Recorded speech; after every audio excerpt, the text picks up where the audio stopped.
And we're back, Lord and ladies, in the next episode of Pillars of Eternity as we try and find this mad wizard. Supplicant to rise for Defiance Bay, seeking 500 gold or an escort. Fine.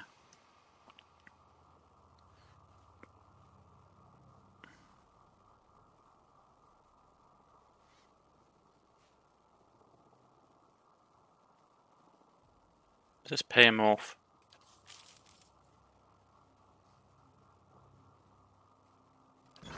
Does that affect a reputation?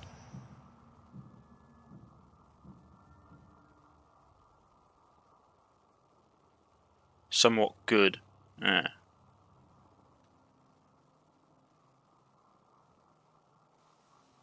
Well, nah, I don't care. I didn't want to have to put people on a quest.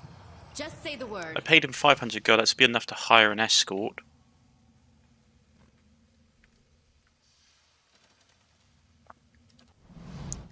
Right, fall back to here. And we'll put on which one has to. There's one of them who has a slow ability.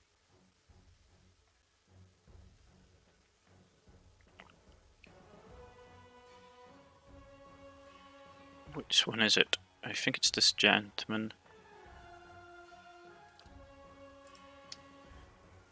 Just in case, we'll have some other people go up front. Well, that's a lot. Okay.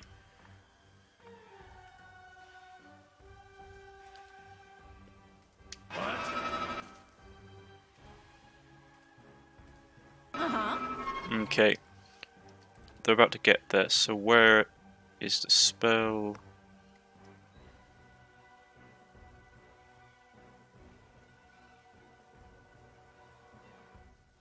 Okay.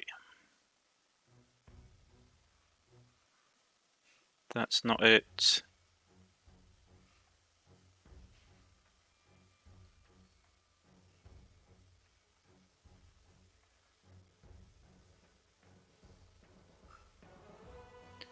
I thought there was one that made them. Was it halt? Might just have been these two. Better get his lightning storm out. Unless he has one. So I don't think he does. They're immune to it. Okay, that's bad. Let's try the tentacles.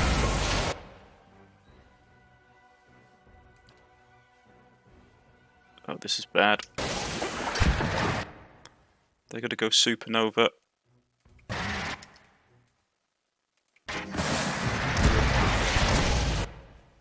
Yep, everyone went supernova, that's great. Ouch. Just fantastic. Okay.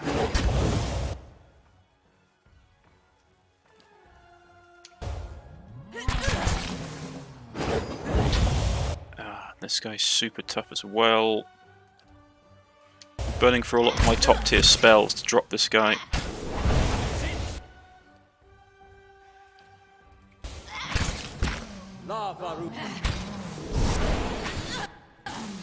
Right, so we dropped him.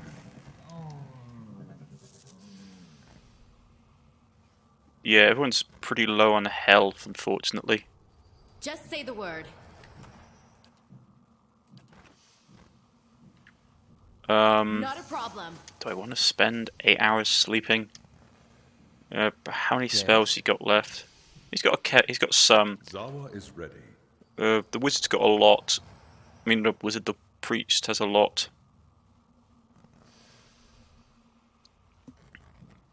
We'll do one more fight. Nice and quiet. Problem is, if we run into the boss, it's going to be a pain. That's not a tunnel. Something over there. Just say the word. Right.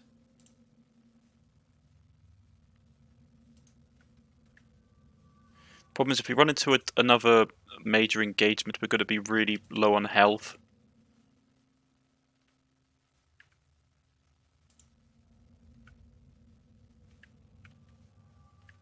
Because there's something behind this door. It's probably going to be the boss.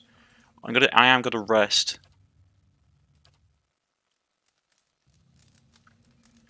Just so we go into this fresh and full of spells. Just say the word. Yes? Just say the word.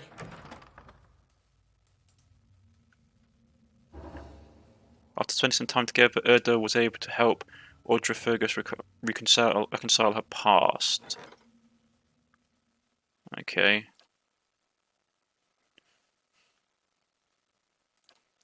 Has this thing finished construction yet? No. Annoying. Just say the word.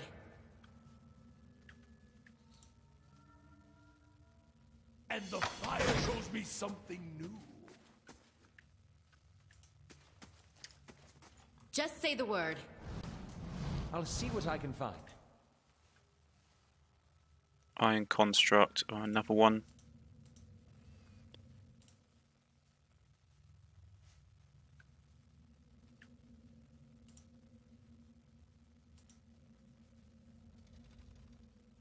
Just say the word. You get up here. Uh-huh. You get up here. Zawa is ready. Aye? This should do Just us. say the word. Need something? There we go. Aye?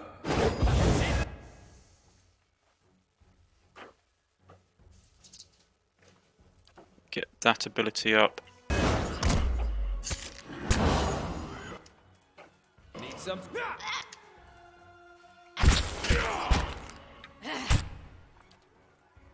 Get angry.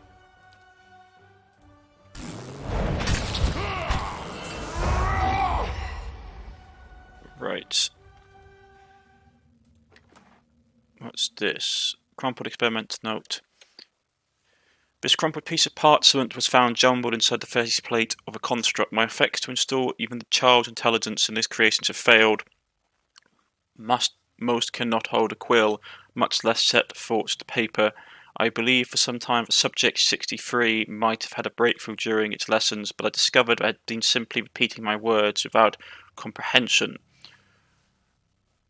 There were no enlightened characters while they wore these were not enlightened characters when they wore their skin. Perhaps their essence lacked fundamental capacity for learning. I have put them to the test in more martial areas, but they falter without the benefit of true sentience. The devil, of course, delights in mocking them. It is like boasting a beast child. It's like boasting of blessing children in combat. If only I had my old machines. Just say the word. Right, I'm going to send her out to see what's in this. Okay. Just say the word. I'll stay out of sight. Okay, let's get down here. Get this. Okay, so that opens that door. Unlocked with the workshop key. Okay. Stack up.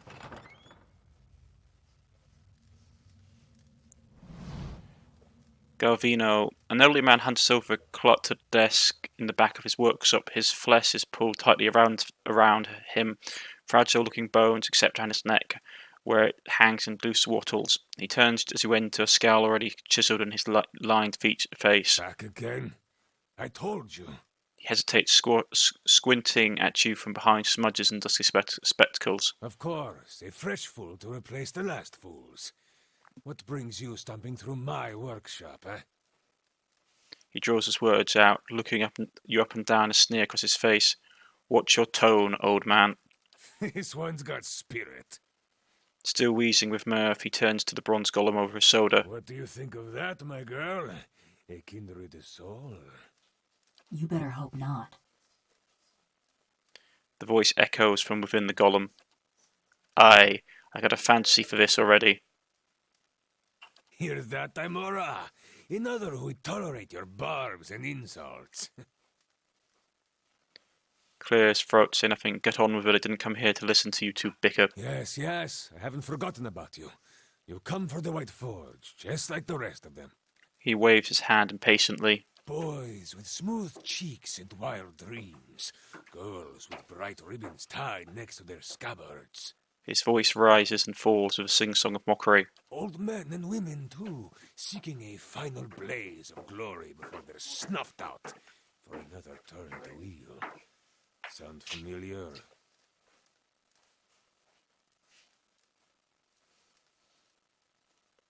You said this all before, I take it. I have this conversation with every pig-headed swashbuckler those Postonagos and stalwarts send here. Go see Galvino, they say. Surely he'll help you. Must have slipped their minds what a busy and important fellow you are. In silence that follows, the temperature of the room seems to drop. Galvino glares at her. I should have let them stone you. Would have silenced your endless rattling forever. Hanging folds of skin beneath his neck tremble. Then you'd have naught but those frostbitten inbreds for company.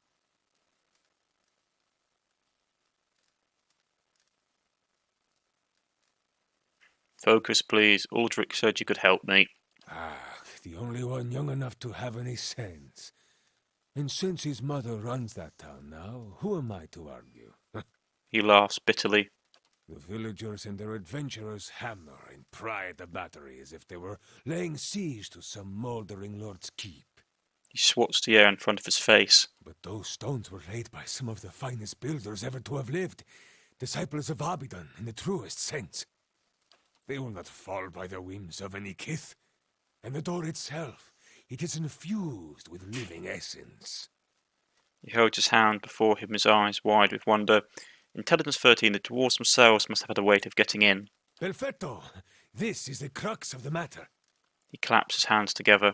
The Pargrunen of Durgan's battery perished within their own keep, victims of a violent disagreement among their own commandants. His mouth twists in a wicked grin. Surely in the village you have heard stories, no? Disappearing caravans, tracks in the snow, screams from the high towers. He pauses, watching your expression with reticular's glee. The work of spirits still trapped in the battery, and a testament to those impenetrable walls. He raps on the mortar stone of his own house. But the door of the keep, the one the Pargrunen filled with essence, it was made to listen, to recognize its masters. So I need the door to recognize me. Traditional Aptapo cultures revolved around language. Words revealed who they were and where they were from. That is why you need a Kantek. Haven't got the law because it wasn't my thing. I'm not a mountain dwarf. What's a Kantek? Some liken it to a poem, others to an anthem. In reality, it is more than either. He holds out one hand, turning it in this way and that in a balancing motion. A Kantek is a statement of purpose, a declaration of identity. Each is unique to its stronghold. Ha! Seal your door with a key of words, and then lie, and any liar can talk his way through. There is nothing built on words that won't break when the slightest stress is applied. Thus, to enter a fortress like Durgan's battery, you would stand at the gate and recite its Kantek. He spreads his arms, his face aglow. Very well, where would I learn this Kantek? To learn the Kantek, you must speak with one of the dwarves of Durgan's battery. A shame they are all dead, no? He rubs his hands together, pacing. But no doubt their souls live on in one or two of the villagers of Stalwart. Like fine wine poured into a cheap pot. The risen curls his lips. But to identify them, that is the first problem. You would need the skills of an animancer. I'm a watcher. The golem swirls her head sharply towards you, her mask on her face, and the glass eyes behind it betraying no emotion, but it seems that she's watching you carefully. A watcher? Diverus? If this is true, then you could find a sole descendant from Durgan's battery, no question. But the greater difficulty remains. Gavina rubs his gaunt, whiskered cheeks. You would have to learn the Kantek from the dormant soul. And to do that, you would have to awaken it.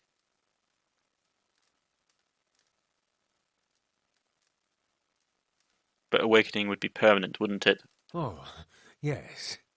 Whoever you awaken will live with the memories and the personality of a past life. Maybe peacefully, maybe not. His bony shoulders rise in a shrug. That is why you must pay attention to the soul you would awaken, no?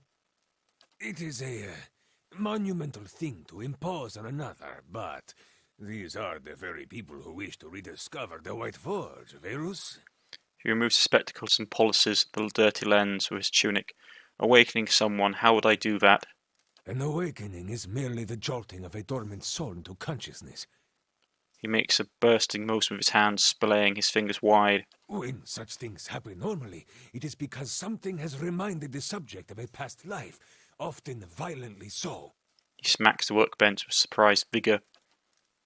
Olaf flinches. Thus, to awaken one of the former dwarves of Durgan's battery, you will need to address that soul, and preferably by name. He folds his hands together, steepling his fingers. But show some care.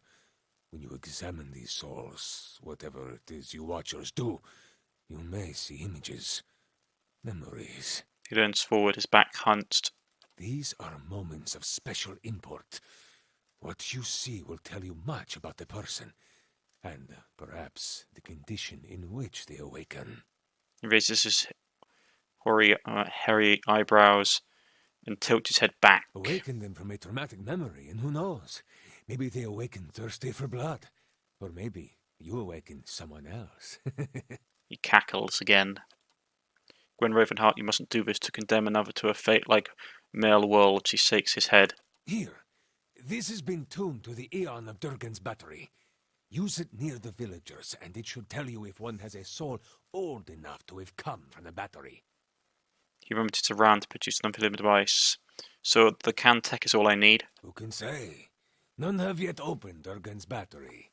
Galvino raises his hands, palms up. But the ones that came before you, I think they got close. You may wish to find them and see what they discovered.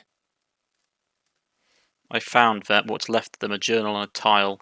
Most interesting. He adjusts his spectacles and peers at the tile. They spent many days at the battery door.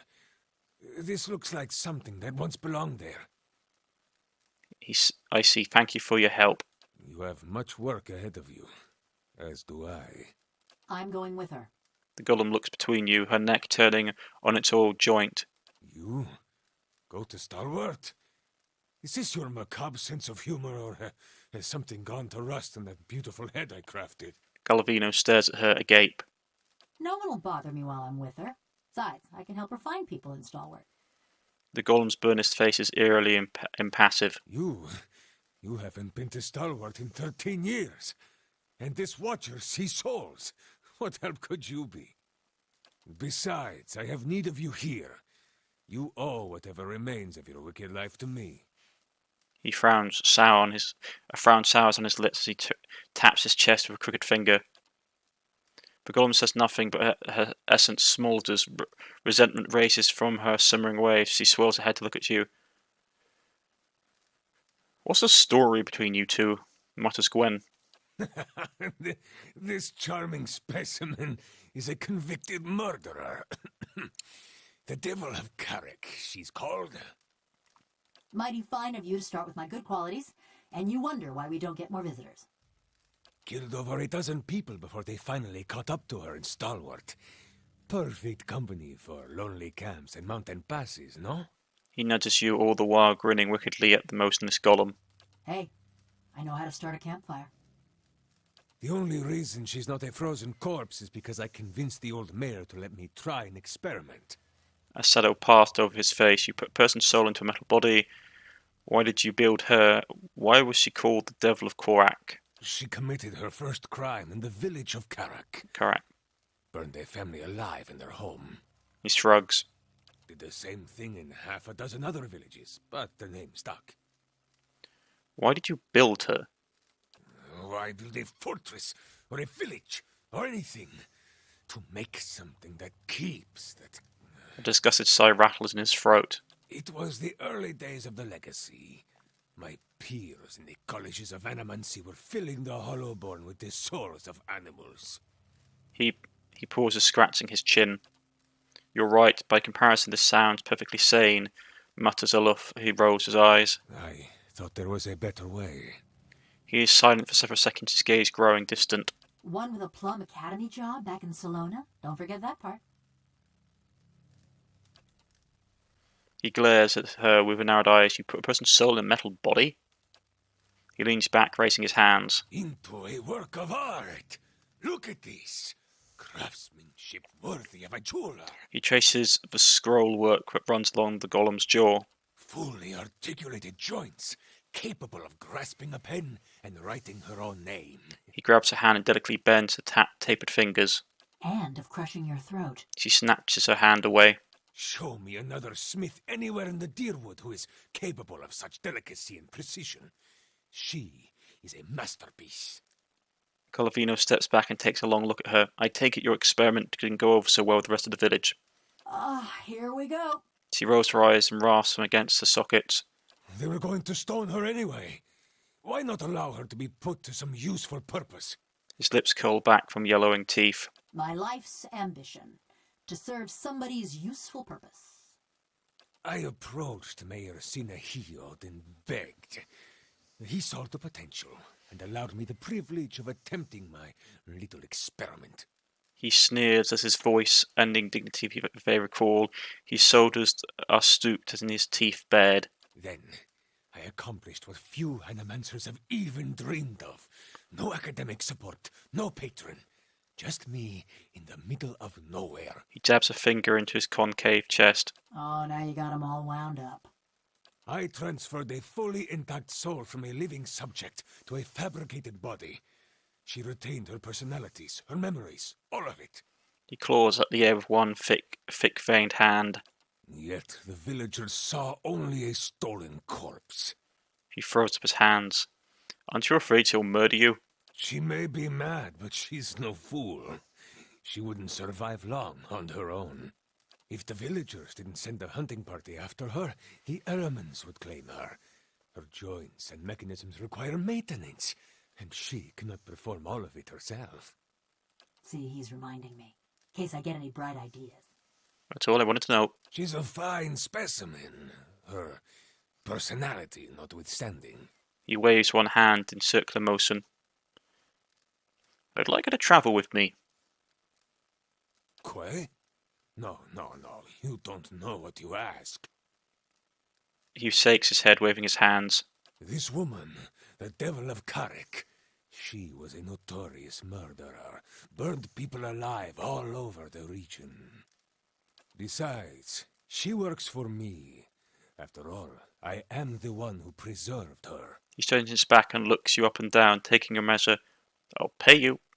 She's a valuable assistant, and one I've worked hard to create.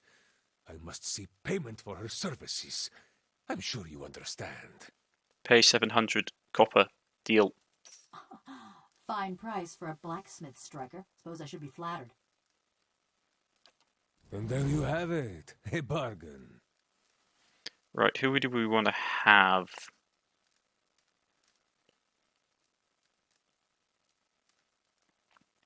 Let's May Wal watch your step.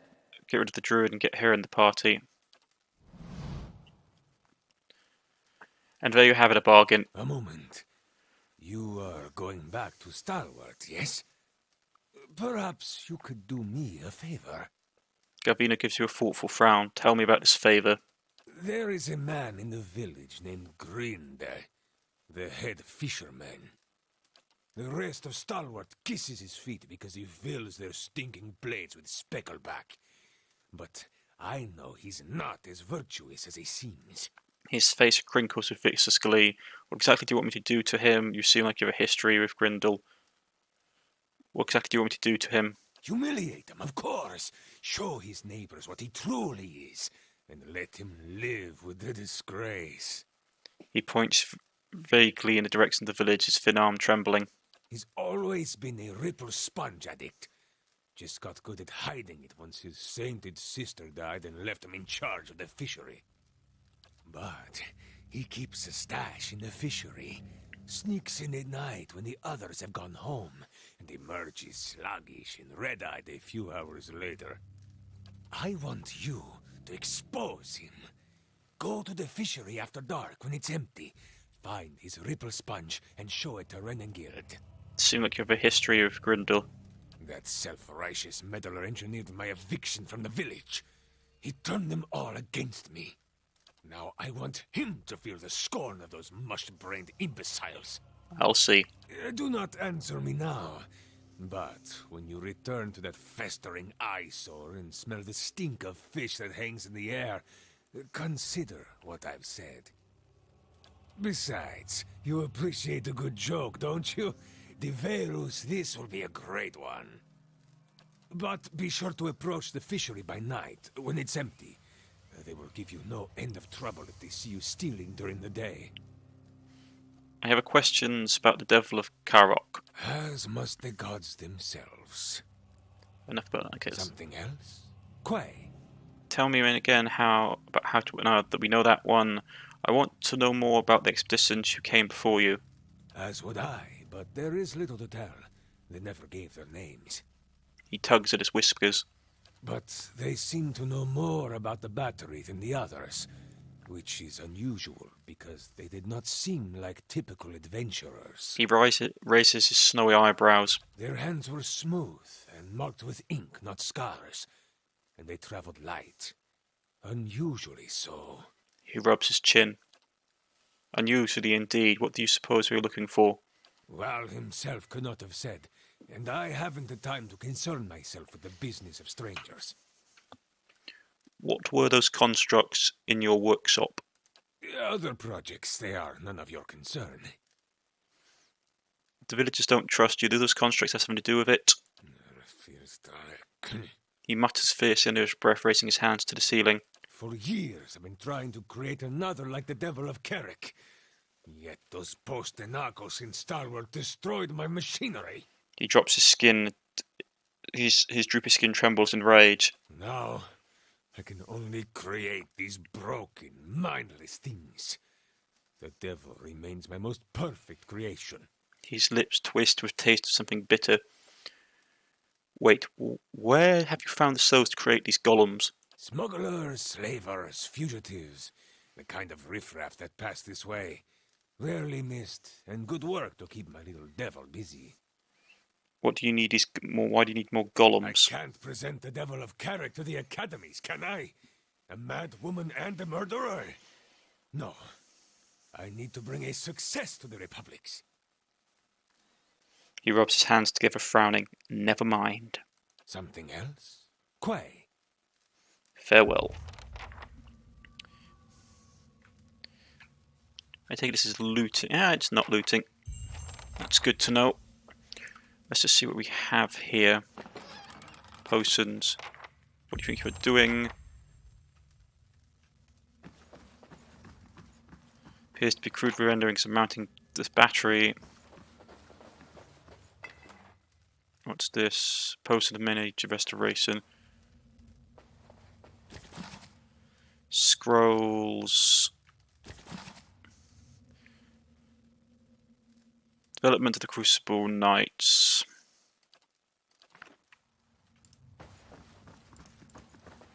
What's another scroll?